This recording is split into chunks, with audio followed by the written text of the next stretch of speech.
Welcome back to another video. Today I want to talk about blackberries. I already made a video, I think, about blackberries, covering their uses, how they can fit into a garden, and some of my own experiences with growing them and such. But today I want to focus a little bit more specifically on transplanting them in the fall, being able to find them, dig them up, how I kind of set them up in the fall so that they are ready to go or ready to grow in the spring. So let's turn our attention to this right here.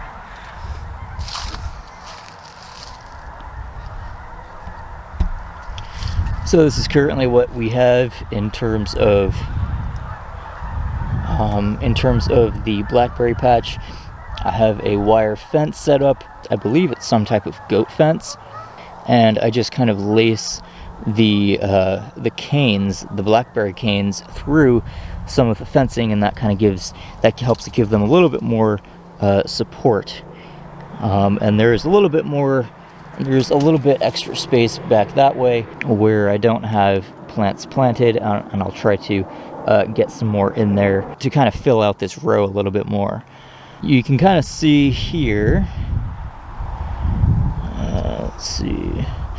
You can kind of see here we have a little bit of browse going on, actually, with the older fall foliage of the blackberries being eaten off, kind of like, down here and over there and such. Not totally sure what's caused by that. What has caused that? I would suspect deer.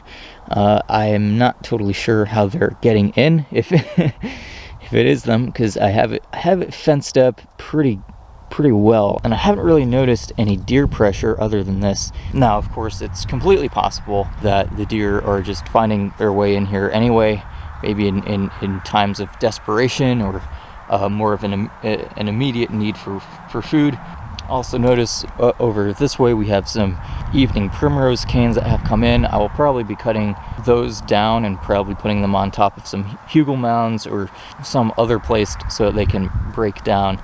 The primrose, of course, has a pretty strong root system, and it's able to really reach deep down in the soil and help to break up compaction and contribute to helping water to drain through the landscape. So in a way, I guess it's kind of helped to prime the soil for the inclusion of more blackberry plants.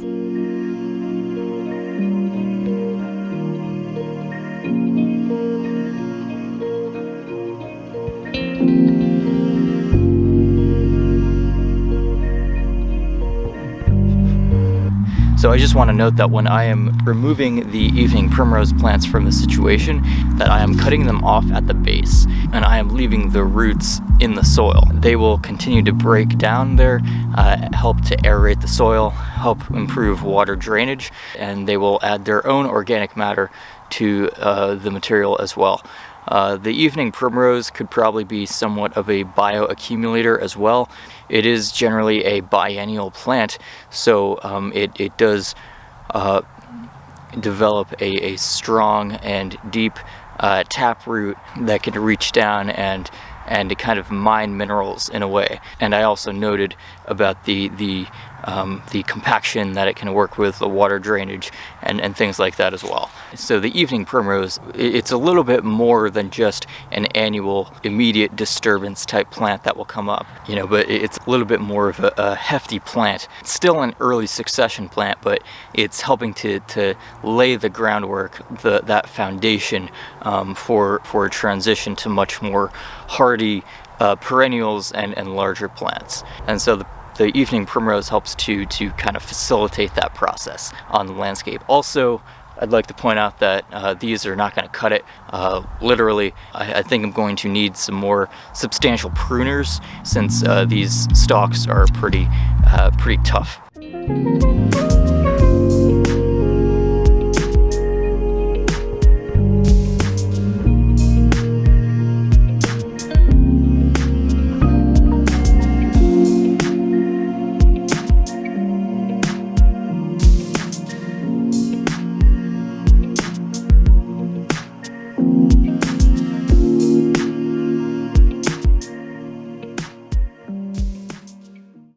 So now what we are looking for are some canes that have bent over far enough and are beginning to take root into the ground at the tips. And my attention was drawn over here. So let's take a closer look and see if we can find some that have really begun to take root. Right, so you can see the main plant is actually, main plant comes up that way, it loops up, over, around, and back down here.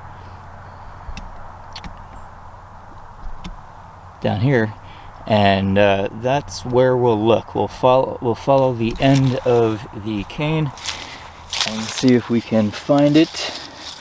And this is a thornless blackberry variety, so I don't have to worry too much about poking myself as I'm looking for them. So I can see the cane is coming down back here. Ooh, this might be another one too. Yeah, it might be from this one. So there's this one. Maybe I might have to actually take this one first,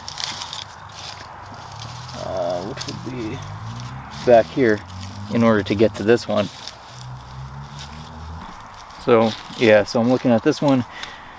So there's this cane over here that comes down. There's another cane that overlaps on top of it. So I may actually take this one first.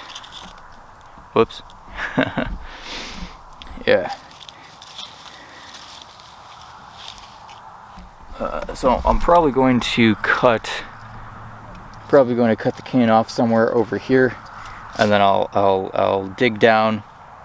I'll take both of these, I guess, really, and then I'll dig down in here and then move them over to the location over there.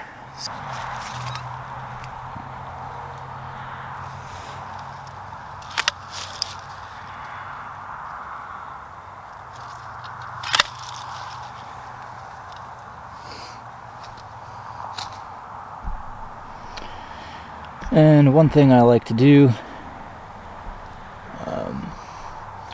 when we encounter a freshly cut part of the plant here, take a little piece of dirt here, and just kind of mush it over top of the end, and you know, so I just kind of like to do that. Yeah, kind of nature's natural band-aid, and hopefully I'm not introducing some new diseases in the process. Alright, now I have to get the shovel.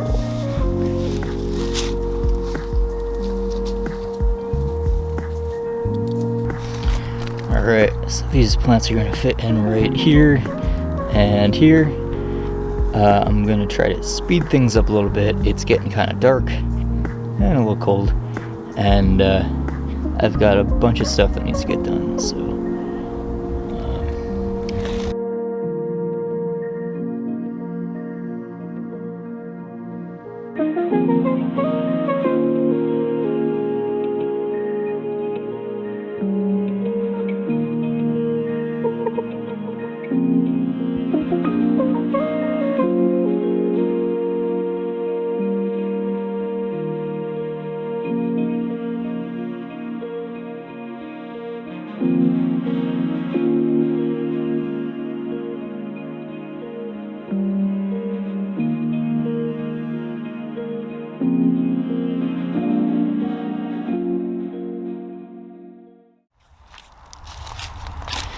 alright, and that's pretty good to go.